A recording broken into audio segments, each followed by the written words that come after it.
Bonjour à tous. On va débuter.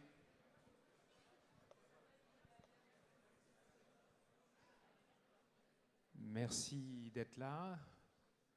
Bravo, bravo d'être là. Je suis Rodolphe Durand, donc professeur de stratégie à HEC et le fondateur de l'Institut SNO. Donc vous avez rencontré Romain, Cécile et plein d'autres membres, je pense, de SNO en allant à Chamonix. Donc c'est une innovation que l'Institut SNO a initiée il y a maintenant 5 ans, pour la première fois en 2019, juste avant le Covid. Et on est très heureux de vous avoir ici aujourd'hui pour écouter la conférence de Christopher Guerin, qui est juste là, sur la droite. Auparavant, je vais juste faire une brève introduction et vous donner un petit peu la façon dont on va procéder. Il faut savoir que la conférence de Chris, après ma brève introduction, va être en anglais, car elle est diffusée sur la chaîne d'HEC YouTube en même temps. Donc la conférence est en anglais. À l'issue de cette conférence, on arrête la diffusion et vous pouvez poser toutes vos questions. Il y a une Q&A, une période de questions-réponses, donc qui va avoir lieu en français. D'accord ? Voilà. Donc, merci de garder vos questions pour la toute fin, parce qu'on va avoir une très grande en fait, période de questions à la fin. En français, vous pourrez vous exprimer en toute liberté, et Chris pourra répondre également de façon très, très libre. Donc, SNO a été créé il y a 15 ans. 15 ans, en 2009, juste après la crise des subprimes, moment assez charnière où beaucoup de dirigeants, comme par exemple Antoine Frérot, avec qui j'ai écrit un ouvrage sur cette période, Antoine Frérot, le CEO de Veolia, beaucoup de dirigeants à cette époque-là ont pris conscience du fait que les entreprises contribuaient de façon importante, directe ou souvent indirecte, au réchauffement climatique et qu'elles avaient un rôle à avoir par rapport à ces grandes évolutions. Donc 15 ans, c'est très très long, hein. C'était il y a très longtemps. La globalisation était à son comble. Mais si on revient à juste quelques années, il y a 3 ans, c'était la fin du Covid. L'année dernière, l'intelligence artificielle n'était pas encore complètement sur toutes les lèvres. Aujourd'hui, elle est dans toutes les pensées et s'intègre au business model. Donc, le monde va très très vite. Et par rapport à ça, les enjeux, eux, notamment les enjeux climatiques et sociaux, continuent à se développer. La régionalisation de l'économie est peut-être en route, plutôt que la globalisation, qu'il y a 15 ans. On a dit les évolutions technologiques sont là. Si on regarde les dernières tendances, sur les dernières décennies, le réchauffement climatique était à peu près dans une pente de plus 0,15% par an de réchauffement. Sur les dernières années, depuis 2020, on est plutôt à plus 0,18. Je voyais les chiffres hier. Donc ça veut dire qu'il y a une inflexion positive, malheureusement, encore du réchauffement climatique. Donc bravo, comme je le disais, d'être là. Vous avez été choisi d'une certaine façon. Vous avez été sélectionné. Vous avez donc toute liberté pour agir dans ce monde qui arrive, ce monde qui vient, mais vous avez aussi énormément de responsabilités par rapport à ces enjeux-là. La conférence du professeur que je regardais hier indiquait qu'on estime que pour 2050, les conséquences du réchauffement climatique, de la montée des eaux et toutes les autres dimensions des tipping points sur les 9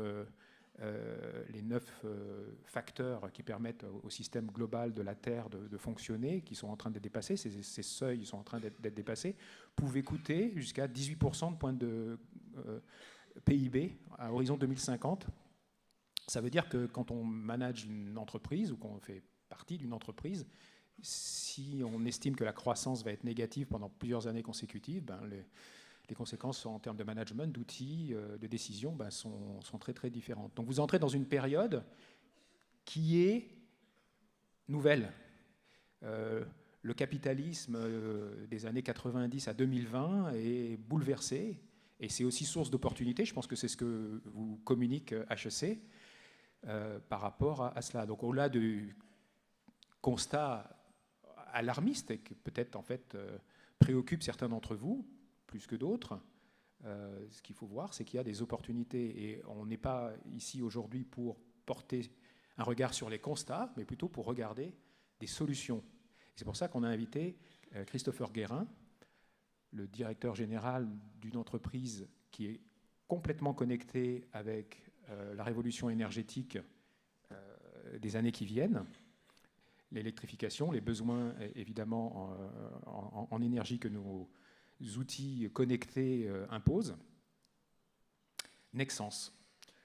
Donc Christopher va se présenter, je pense, très brièvement. Il faut savoir que pour faire face à tous ces enjeux, on est assez faible dans nos marges de manœuvre et nos actions quand on reste seul. SNO a la chance de travailler avec Nexans, avec Sebastian Becker, qui est un professeur de comptabilité, pour réfléchir à la façon de mesurer des performances financières, environnementales et sociales d'une façon différente. C'est le modèle E3 que Christopher va présenter dans quelques minutes, pour montrer qu'il y a des solutions qui peuvent allier les solutions business, l'impact environnemental et aussi l'impact social, l'engagement des salariés, trouver du sens dans son travail. Donc on est très heureux de ce partenariat. Sebastian Becker est en train d'écrire un cas sur effectivement la méthode E3. Il faut savoir que Nexans était en difficulté lorsque Christopher a repris les rênes en 2018, avec une valorisation qui était inférieure à 1 milliard d'euros. Et quelques années plus tard, on en parlait tout à l'heure, la valorisation est 6 fois, et donc de 6 milliards aujourd'hui, qui est un plus haut historique pour l'entreprise, tout en ayant changé le business model, en ne cherchant pas une croissance à 2 chiffres, mais en améliorant la productivité et l'efficacité interne, et en réduisant de 40% les émissions de gaz, de CO2 essentiellement. Donc voilà, je pense que c'est un message d'espoir qu'on vous offre, des solutions qui vous sont proposées, et une mise face à vos responsabilités, mais de façon positive, en disant il y a des voies et des moyens pour faire face à ces enjeux et ces défis auxquels votre génération va être confrontée. Merci beaucoup. Chris, je te passe le micro.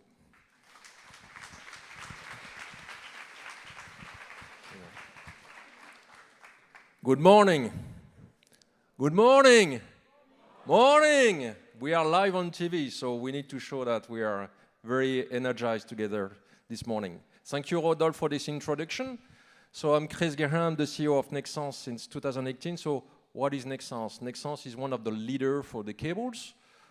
Cables are these invisible components that everywhere in the building. That's the one connecting offshore wind farm to bring green energy to the network. That's the one that are underground the cities to bring the electricity to home.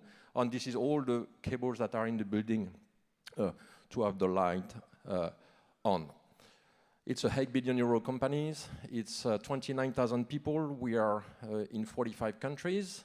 That's right that in 2018 we were in deep shit. Yeah, I'm a bit direct, so feel free for your question after.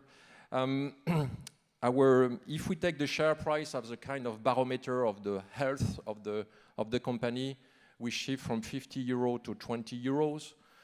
The market capitalization was at €800 million. There was a lot of sharks ready to take over the group because it was pretty cheap. And now the value of the company is 6 billion. The share price is €120. But what is important is not the result, is the method. And this is what I will describe with you this morning. Because congratulations to all bidder, to all of you, because it's 2 years of hard work to have been selected. So great jobs, congrats. You will receive a lot of management books. You will have to read a lot of management books. But show me a book that tells you that degrowth can generate more profit. Show me a book, a management book from US or from Europe that tell you that if you reduce your customer base by half or your offer base by half, you will double your profit. Or show me a book that describes a method that less of many things, less volume, is more profit. I've benchmarked many books with my team. We have studied a lot of, I will say, executive education proposal from, of course, HEC, Harvard, IMD, INSEAD. We have not been able to find one training that talk with the same tone, with one unique method, how to be good in terms of profitability, how to be good in terms of environmental, I would say, result, on how to improve the engagement of the people. This is all the story that I will convey in the next 45 minutes. So, as a kind of introduction, let's take some perspective. We know that with everything that we listen every day on the news, that we have the sensation that that's the end of the world. It's not the end of the world. This is the end of our world.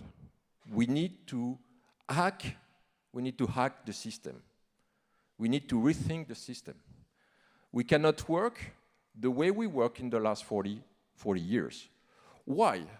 Because first, what we can notice is that the world entered in a kind of constant crisis. We know this is the sum of all the crises from 1930 to 2024. You can see, but what we see is that we have a kind of amplification of the intensity of the crisis. We have still today, more than ever, some black swan towards global warming, of course, a potential new pandemic era, water scarcity, and we know that in France we suffer from that in some region already last summer, growing social inequalities, cyber war waste, and of course the debt of the countries. I've read a book that changed my perspective. It's a book from a philosopher, French philosopher called François Julien. François Julien is a French philosopher, but he's an expert of China. His book is a very small book because as he's a philosopher, it's always complex to understand and to read, called The Silent Transformation. Transformation silencieuse in French. So what François Julien is telling us, he's putting in perspective the way of thinking of the European and American populations or managers, in my case here, and the way of thinking of the Chinese. He doesn't say that China is better than Europe and US. He just have a look in kind of philosophy and approach. So it's interesting to notice that European and American vision is laying on modelization principle. We love to modelize because through modelization, we believe that we master things. When we lead a company, we love to set objectives. We love to have those budget sessions with our teams to predict what could be the result for next year. From those objectives on those budgets, we have a stream of actions, and those actions are supposed to bring result. But more importantly, it's an inside-out approach. We don't care about what's going on externally. It's all about us as a company. So we believe that all these model, objective, budget, action, and result will be in the world which is supposed to be linear and predictable. We are all stupid because the world is not linear and not even more predictable. So what is the Chinese perspective? The Chinese perspective in terms of philosophy, first of all, it's outside-in approach. They don't look at themselves as a company. They think of the world. A deep analysis of their environment, on their territory. You know, it's like playing chess on the left and playing Go game on the right. They try to assess the potential of the situation. Say, okay, should I move or not? You know all of that. They know that the world in front of them, ahead of them, will be full of crises, but each crisis is a potential opportunity to change.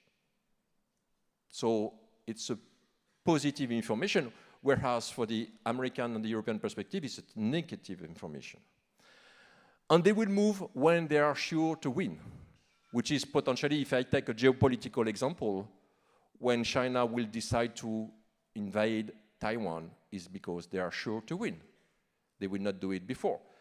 So what is important is that they're thinking long-term, 10 years plan, and they try to be as much as agile and intuitive on the short term, because they know that they have to be in constant adaptation in a very, very volatile world.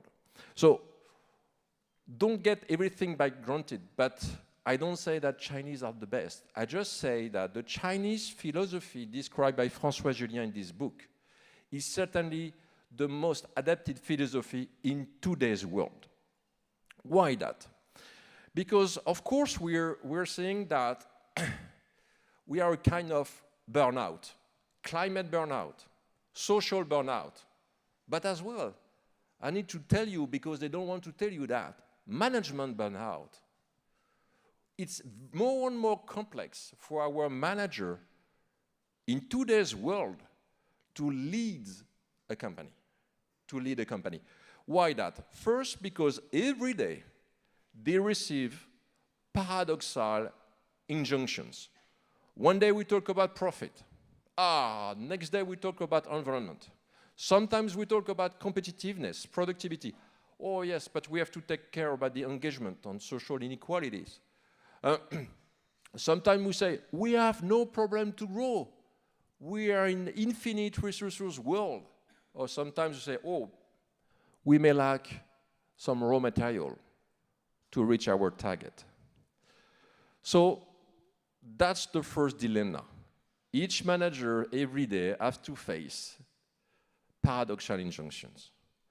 In parallel of that is what I tell you, we are in a kind of permacrisis. It's every year we have a crisis. But more importantly is that they are piling up. It's not one after each other. They are piling up. Climate is always there. Geopolitics is gaining in intensity. Health with sanitary issues, cyber, economic, social, risk of terrorism. So we are in a permacrisis world. I remember last year a manager telling me, I hope that in 2024 there will be no crisis. It's a dream. There will be a crisis. That's our life today. And second, it's regulation. We need regulation. I'm not an opponent of regulation. But with the complexity of the thing that we need to solve for the planet, there is something that I know, is that we will not solve a big problem by indicators. So that's a bit the problem. We have an obsession in companies or in politics to have a kind of measurement. We like to measure. Or of course, I can give you the example of ESG, which I love. But ESG today in Europe is 1,500 indicators, 2,000 labels. In Nexans, we have some labels. So when I go and visit investors, I say, I have those labels. Oh, no, this is not the right that we are following, Chris. Sorry for that. We prefer the other one, the one that you don't have. You know, you are collecting labels like a magnet on the fridge. But what is the impact? So the main problem is that we don't face complexity. And it's the same in the company. Companies are in silo. HR talk to HR, finance to finance, sales to sales, production to production. No one is working together anymore in a systemic way. So see, this is the constant music that management are facing. They receive tons of paradoxical injunctions. They have to face crisis. And a manager today sometimes has to care of 1,000 indicators to report every month. So we changed the rules. We changed the rules in Nexans because we were in a kind of survival mode. So we tested. We tested first by intuition. We've reduced planification. We say, let's move long term. So we work on the 10 years perspective. And we gave a bit more flexibility on everything which is in regards to budget. So we give targets, of course, but we say, as we don't know how the world and the market will behave in the next quarter, let's be a bit more flexible. And let's listen a bit more our intuition. Don't be rigid, be agile. To face the fact that we are using raw material, you know, to convey electricity, you need tons of copper. Copper, aluminum, that's those raw materials, minerals that convey electricity. But we train our manager to switch in an era of scarcity. He say, we will miss copper, we will miss aluminum. So you need to manage the fact that you cannot have access to an infinite resources. So we change the rules as well. We try the most as we can to reduce complexity and to de-silo the company and to work in a more systemic way. I will explain you how. And this is a part that we are working strongly on in the last 2 years is engagement. You know, when you switch on your TV, news flow every evening, 80% putting apart Olympic Games, 80% of the information that you receive every day are negative. So company has to be a kind of refuge for the employees. So we need to bring great story. We have to build a narrative. We have to explain that they are part of a history of a big company. And this is what we are doing with sociologists right now in Nexans. So first of all is how to change things. As I told you, we have benchmarked a lot of training in the world from different schools, try to find a training for our guys or ladies that are leading our companies to think in a triple bottom line way. We found fantastic training on finance from HEC, like Sebastian, for example. We found fantastic training on sustainability, fantastic training on engagement on social, but we have not found yet a training which has a holistic way of the three together, not as three pieces, but three as a system. So we say, okay, we've read all the book on what we call triple bottom line, profit, people, planet. Great book, but with no methods. It's great thinking, but how to implement, no book tell you how to implement that. So we scratch our heads, and it was 3 years ago, during COVID time, is what do we do? How do we make sure that we can change the way we manage the company in a more holistic way? So first of all, what we've done is that we have clustered our business unit by profitability, pure financial perspective. So we have a cluster called profit drivers, those units that since at least 5 years are extremely profitable.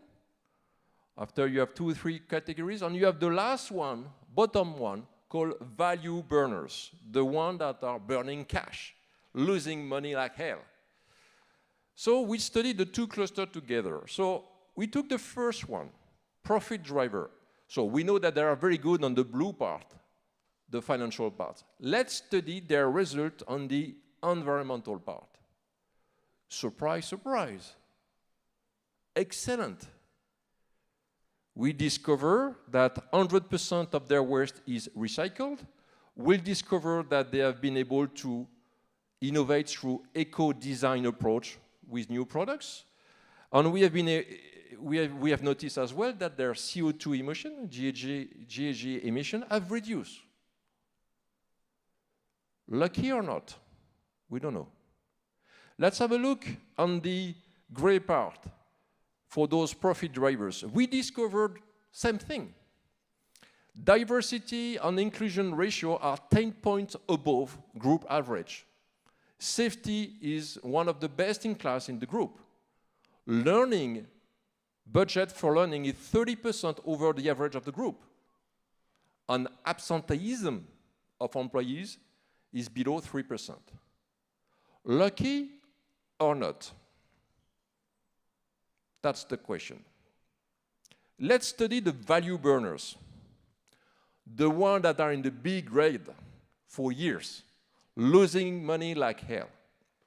We study the environmental result. Aha. Burning not only cash, but as well rejecting a lot of CO2 emission. Skying high in the CO2 emission. No recycling. When we talk about eco-design, they believe that eco was for economy, not for ecology. Say, wow, something going wrong there. And we've noticed that 10 of our business units over 40 is generating 50% of our CO2 emission in the world. Whoa. Let's have a look on the engagement part for those value burners. We discover that inclusion and diversity are close to zero. We discover that they have slashed down learning budget close to zero. We discover that their safety is just awful. An accident every week. We discover that absenteeism ratio is above 8%. Eureka, we got it. It's not a question of methods only. It's a question of mindset. We have two populations of leaders here. The one that have a consciousness that they have to deliver the result, but they need to be good for the planet, and they have to be good for their team. And you have other managers that are not good on anything. So we don't need CapEx, we don't need investment. It's just a question of finding the right leaders and finding the right way to think differently. This is why we developed this method E3, but I will explain in details what we've done in the economy, what we've done in environment and engagement to show you a bit more the engine of the process. Let me give you the example of Nexans Sweden, but it's the same in Nexans Ghana. It is the same in Nexans Peru, because we know that Nordics in general are very ahead of many things, so it's not specific to Sweden. So we know that they are very good in terms of profitability, in terms of return on capital employed, in terms of EBITDA. They have a very low level of CO2 emission, but they are working on it. It's not by chance. 100% of their electricity purchase is coming from renewable resources. This is their own decision 8 years ago. Congrats for them. They will be able to contribute to carbon neutrality by 2026, so much ahead of the group. You can see waste recycling 100% on everything I've already mentioned. So we say that Sweden is performing on the three parameters. So we say that Sweden is E3 compatible. Let's go first on the economic. So could simplification be a catalyst for achieving superior result. So, in other terms, if we are a bit more using austerity, reducing volume, not thinking growth, are we able to deliver profit? Most of the managers will tell you it is impossible. I will tell you it is possible. So first of all, it's coming from education. And I've learned as well myself, but I've not learned 25 years ago. I learned 10 years ago from one guy in US that explained me what is the complexity cost. In US, complexity cost is very well known. In Europe and in Asia, not at all. And that's a big, big, big problem. I'll tell you why. First, we change era. Before, in the time of Charlie Chaplin, modern times, we were in what we call pre-industrial age, where everything through Taylorism was on the focus on the individual productivity. So you imagine Charlie Chaplin on the machine, you have to go fast. So it was all about variable cost. After, in the 70s, came the industrial age. On this very, very stupid paradigm that to say, grow yourself to cover your fixed cost. So it was all about fixed cost. Why it is stupid? Because the fixed cost is never fixed by definition. So it was the era of scalability, more and more and more. And this is why, because of this era of industrial age, that we are in big difficulties in regards to the planet today. Because it was all about growth. It was all about scalability. Nobody cared. When we were talking about climate at that time, it was about weather forecast. It was not a subject. And this is why that we need to understand that we have changed era. And now we are not driven anymore by variable cost, neither fixed cost. We are driven by complexity cost. So to explain complexity cost for the one I don't know, I give you this example that came from this American guy. Because he came one day, it was in 2009, the year of SNO starts, and he was suits, ties. He came, my office. Hi, I'm Stephen from Dallas. Hi, Chris. It's a kind of a consulting boutique. And tried to explain me complexity cost, but he came with another guy. It was summer, yellow T-shirt, big smiley there, Bermuda, not very corporate, you know, the kind of Bryce the Nice type, so long hair. So, well, I was a bit strange, you know, the caricature of the two.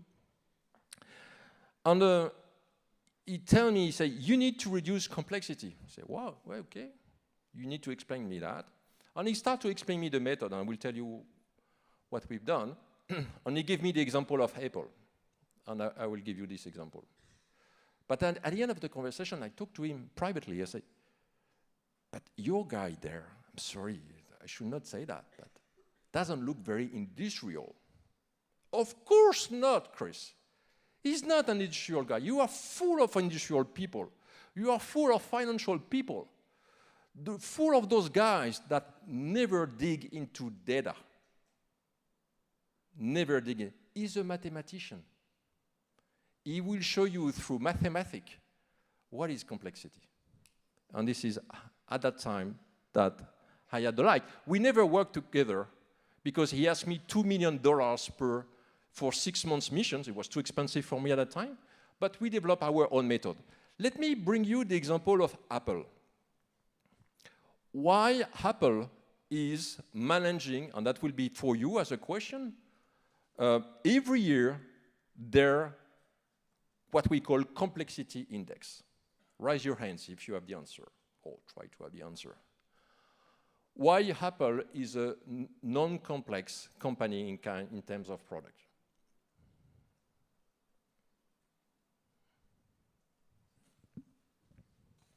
No one? Oh, that's in English. What happens when you have a new for example, you have a new iPhone 15 release. What is in parallel of this announcement? It's because every year Apple launch a new phone that's like the same as the last year, but with a few improvements. And across the decades that they launch their iPhones, from the first iPhone to the iPhones nowadays, there's a big difference. But across 1 year, it's the same product, but with a small improvement. You are not far, but this is not the exact answer. But you are not far. What is your name? Hugo. Hugo, great. But it's not the answer. But it's a good try. You should encourage the try. He's not far, yes. We have a lady here, the third row. I think Hugo guided you. Yeah, he did. I think it's because, well, probably because they don't really recycle their, well, the components they use in iPhones or in MacBooks sufficient enough. And maybe because they try to compensate their emissions by planning, financing, well, funding like more responsible products, but do not include the eco-friendly part in their production process. But I'm not sure about that. What is your name? Emily. Emily. A bit complex. It's good thinking, but it's not the answer. Another try. This is the problem of today. You're right. Recycling. You should, by the way, micro is moving. You should, Emily, you should have a look on for all of you about this movie of Apple with Tim called Mother Earth. All right. When Mother Earth is coming to the boardroom of Apple and challenging them about recycling.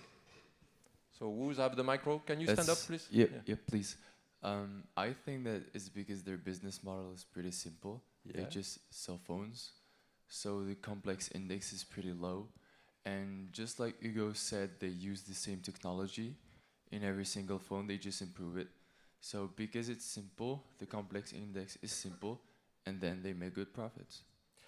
Alors, this is not the answer, but you are not far from it.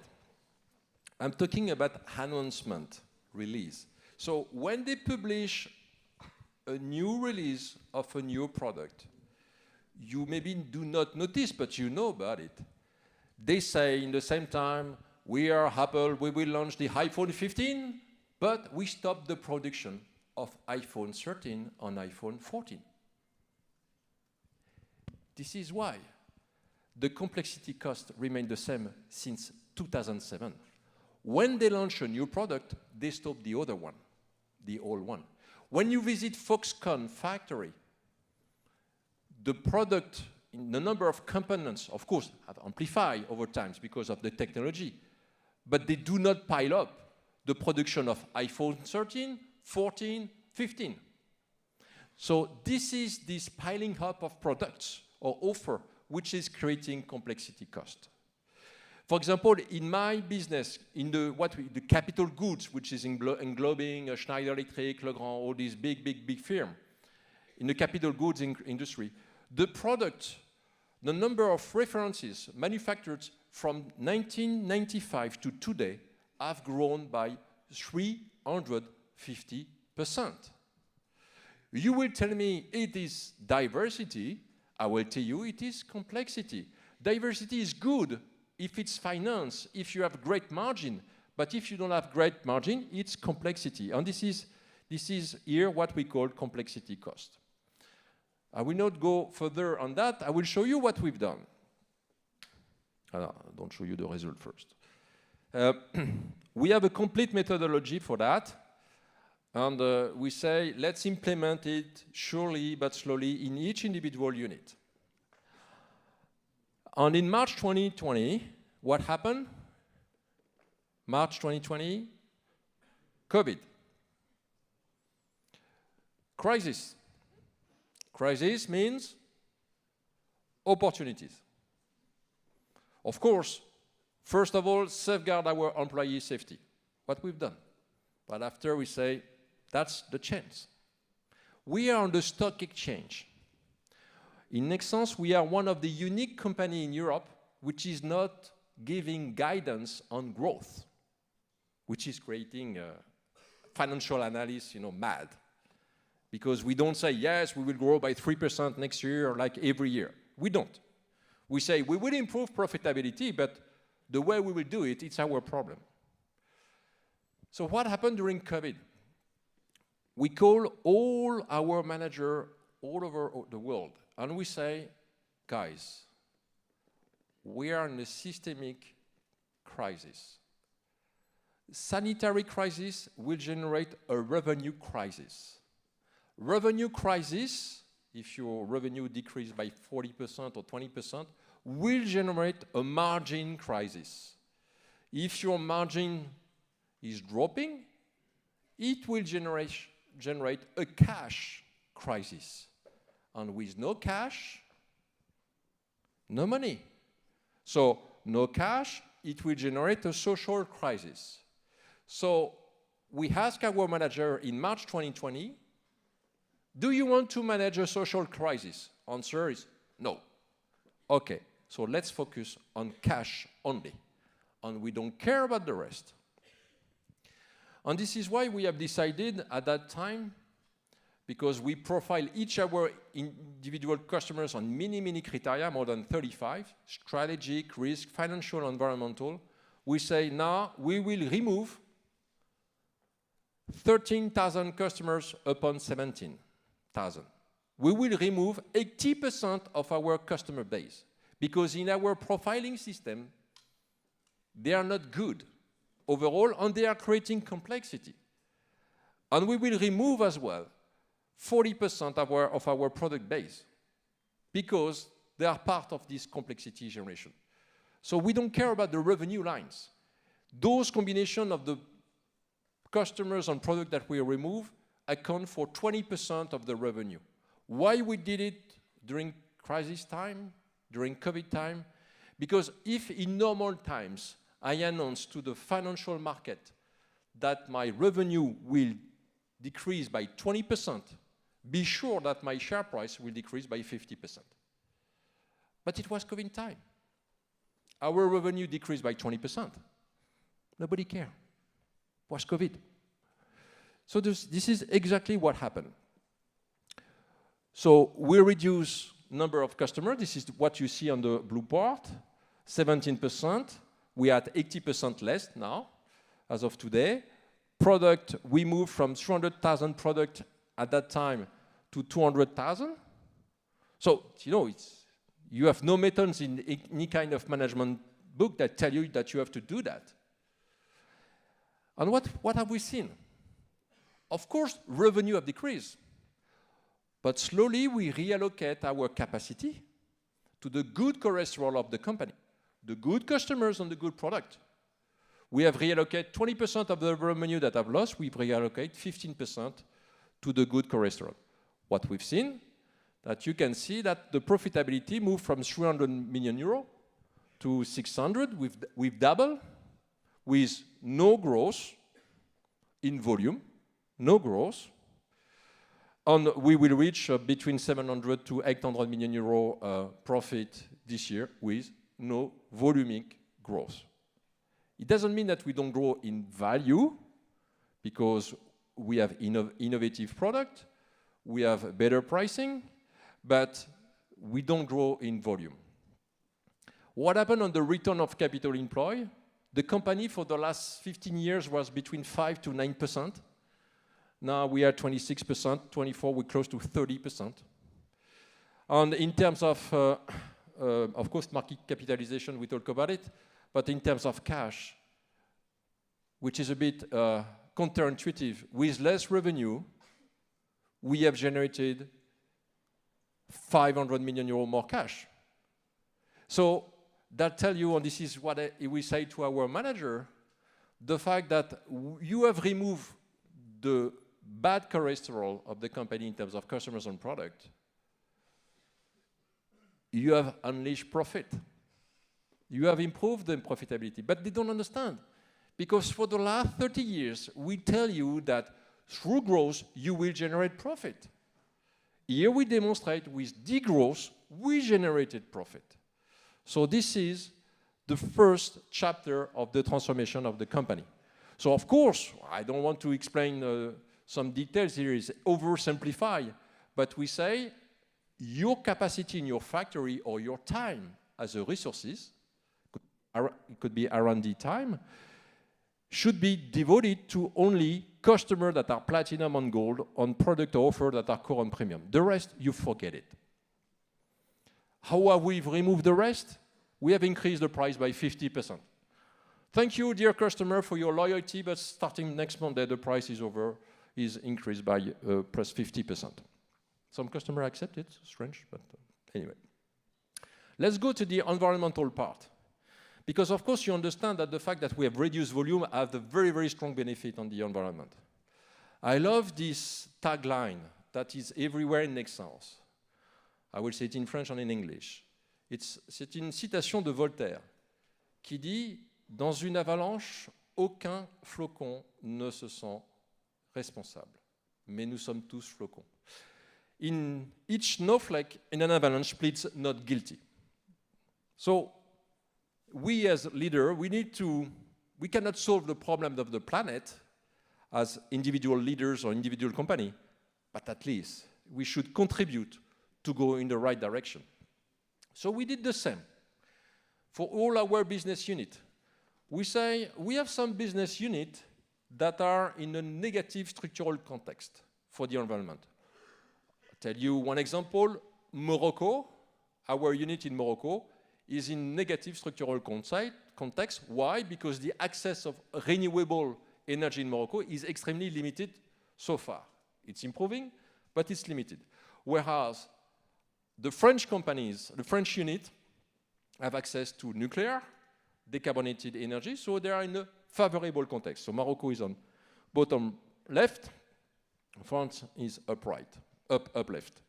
And after, here is the performance of the unit. And we say now we use GHG emission as a constraint. So each individual unit, when I visit them, if they need target, they receive two kinds of target. First of all, why should we give more investments on CapEx for the unit that are generating 30%, 36% of GHG emission for only 22% of the revenue? Should be balanced. So we say, for example, in Morocco, we tell them, you need to improve your profitability by 10%, but in parallel to that, you need to reduce your GHG emission by 10%. No objective on growth at all. Because if I put in the middle an objective on growth, they cannot solve the equation.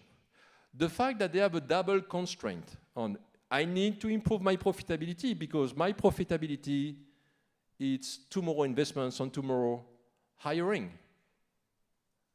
And it's my future. But we have to make sure that everything I do on profitability is not detrimental to the planet. So this is why the fact that when they have these double constraints, I need to improve profit, but I need to reduce my emission, CO2 emission, they raise the question themselves, which customer is good for both? Which market is good for both? And to help them, now we calculate for each individual customer the return on carbon employed. Is this customer that you serve is good for the company in terms of carbon emission? So for example, all customers that are beyond 800 kilometers from the unit, we consider as a negative impact for the company. We force our manager to work local for local. Morocco for Morocco, France to France, China to China. Don't export. Once again, export. This is something that you have in your management book. Diversification, diversity, exportation, you need to grow. No, in Nexans you're not allowed. Not allowed. Diversity is a bad word. Export is a bad word. Next year we impose a tax of 200 € per ton for all customers which is beyond 800 kilometers. So you need to force the system. This is the reason of this method. So what is the result? Because it's good to talk about ideas, but it's important to showcase. So what is the result? So you've seen the result on the EBITDA with a flat revenue in volume, or flat volume. But at least we were supposed to do in scope 1 and 2 our direct emission by 23 to reach a target of minus 17%. We reached minus 37% because of this acceleration on the growth. On scope 3, we were supposed to do 11%. We reached minus 36%. So we've doubled profitability, and we've reduced by more than one-third our CO2 emission with limited growth. This is the non-negotiable constraint that we impose in Nexans team. Turning dreams into strategy, so I will talk about engagements, because here we have been pretty good in simplifying the way we're leading the companies. We still have a lot of progress to do between economics and environment, but in regards to social engagement, it was not so obvious how to improve. So, you know, all companies put a lot of effort on purpose. The purpose of Nexans is electrifying the future, but we want to do it in a different way, because we started in 1879, in the time of Edison, Tesla, the engineer, not the car, Westinghouse, and Benjamin Franklin, the pioneers of electricity, that needed cables to convey electricity. And Nexans started in 1879, producing cable in Switzerland and after in US. We participate to, of course, many things over the years, but we participate as well to interconnect oil and gas platform to the network. So what we say is that, of course, it's good to have a purpose, but we need to have values. And our values tell us that we don't want to work with petrol industry anymore. So we have invested in our factories to make sure that we can support everything which is about renewable energy. We talk about our history. We made a movie that have received many awards that explain the story of Nexans over the 130 years in parallel of the electricity. This is our legacy. We have expressed our future, what we want to do for the society, and how we want to electrify the world. And we talk about the vision. I think we've done everything by the book. Purpose, value, and everything. But have we seen the engagement of the teams improve? No, to be honest. No. So I asked my HR, what do we do about that? Let's do a scorecard. Wow, thank you. Indicators again. So I've called expert, sociologist, work sociologist. And I bring a team of 10 sociologists into our factory to understand in the unit where we have a difficulty of engagement to understand what's happening. First of all, we make some analysis ourselves, and this is what we did ourselves before the sociologists came. A bit like what I explained you, we understand why we have a very high absenteeism ratio in some factory, short term, versus some other that are very low absenteeism. So we have studied all our factory. The first one, follow me. Factory 1, we are in France. For the last 10 years, absenteeism ratio was at 10%. Very complex to run the factory with a 10% absenteeism ratio. In few quarters, it moved from 10 to 2%. And we have seen some units have done the reverse. We say, what happened? And we found that the pivot point was new management. So in that factory 1, dans les Ardennes in France, we bring a new plant manager with a new team. What have they done? In few months, everybody back to work. It's not they are better health, they are just willing to go working. So, wow, strange. I'll go to factory 3 and factory 2. We are in Germany. We move one guy, plant manager, cannot give the name, that worked for this factory for 10 years, and with an absenteeism ratio of 8%. We move this plant manager to factory 2. He's arriving in factory 2. What a successful man. He moved the absenteeism ratio from 2% in 8% in few months. Completely the reverse of what we want. So for the little story, the guy is still working for Nexans. C'est comme la souche d'un virus, on regarde comment il évolue. It's like a virus strain, we try to see how he evolves. So of course we study what is a good manager versus what is a wrong manager. And of course, I will not go into many details, but this person on this team here, Factory 1, bring vision. This is our dream for this factory in coming 10 years. They bring customers. They say, customer will talk to you. They bring full transparency with all blue collars about what they expect. They ask blue collar to support their strategy in a sort of collateral approach. Whereas this guy, the virus here, doesn't give any guidance. He say, that's the way. Don't think, execute. You are paid for that. I'm the boss, I decide. I'm not transparent.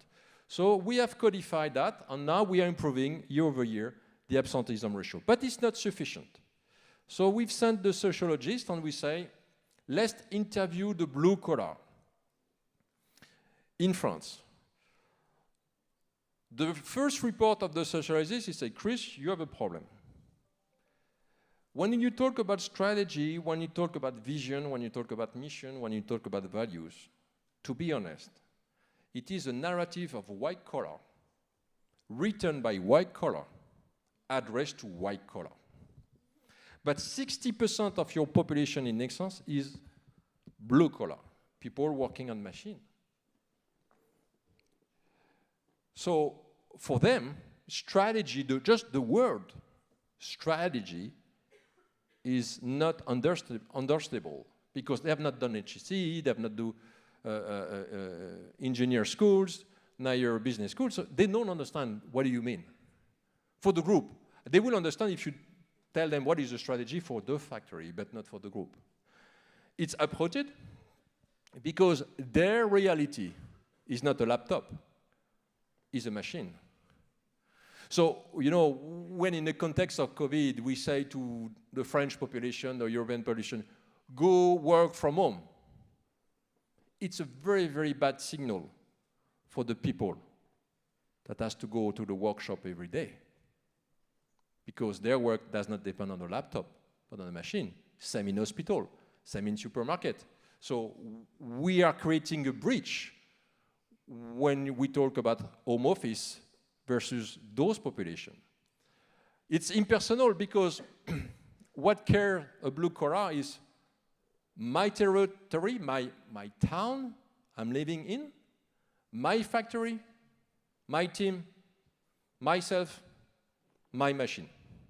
So if we don't express our vision of the company unit by unit with an industrial vision of where we want to go, we will not find any kind of engagement.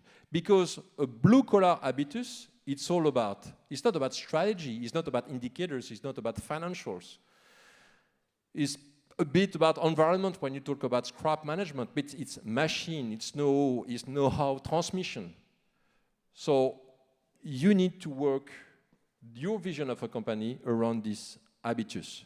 And this is what we are doing. We are improving. We are very far away to reach an acceptable level, but we understand that now for each individual factory, we have done a movie that explains the history of the factories and the future of the factories. Not explained by managers, but explained by the workers themselves. Because we had one manager, you say, you know, guys, I'm an operator, not managers. An operator say, I'm an operator in that specific unit for 15 years, or 20 years. Before, in 20 years, a boss, a leader, came to us every morning, shake hands. How are you? What about your child, your family? Good health? Yes. They know us. Now the manager of today's world are more and more disconnected. You know, so I will say it in French again for you to get it, because I like this sentence, it's not coming from me, so I apologize to be a bit rude. Mais en français, il a dit, les managers maintenant, c'est comme des mouettes. Ça vole au-dessus de nous, ça braille, et ça nous chie dessus. A manager of today is like a seagulls. It fly over us, scream, and chin on us. So I cannot have better resume of what the management is behaving. Disconnected. Because of the technology, certainly. And we have to be careful that everything is about human. Because in the last 5 years, when I was meeting, I'm still meeting 500 investors per year from Paris, London, and New York, we were still talking a year ago about environmental and social. I've done already 300 one-to-one with investors first semester. I had no question this year on social, culture, purpose, neither environment. Only one question. What it is? Chris, will you invest in artificial intelligence? Voilà. So it seems that EEG was a kind of fashion word 5 years ago, and now this fashionable word is replaced by artificial intelligence. So this is the end of the presentation. I will get your question. We finished the live. So how do we implement this process? Even it's written in the book in much more details, but each individual unit every year is scored, because we need to create some emulation about their E3 compatibility. So we have only 10 units upon 70 that are E3 compatible. Good, because we have room of progress. We have many units that are E2 compatible, means they're maybe good in terms of engagement ratio, maybe good in financial, but they have to work on environment. No problem. Let's put a bit more the focus on environment to find a right balance. You have some units that are E1, only good in one circle, so a lot of work for them. You have few units that are E0. So E0, Houston, we have a problem. So they report to me directly. So this is what I want to explain you. You know, you will hear a lot about climate issues. You will hear a lot about social issues. Some of you don't care about those issues at all because they work in finance, they want to go whatever kind of companies. But what I want to tell you is that we need to reinvent the system. We cannot carry on with the system that we used for the last 40 years. We need your professor to rethink, to reset their model as well. To bring those kind of examples to tell you this is possible. We have new ways. We have new alternatives, because the manager that I do represent today will not solve everything. We have many things that seem impossible today, but that will be possible with you when you will be in leadership position. My objective as a leader is at least to bring the boat, the vessel of the company, in the right direction for the leaders of tomorrow to make sure that we improve both economic, environment, and social. Thank you very much.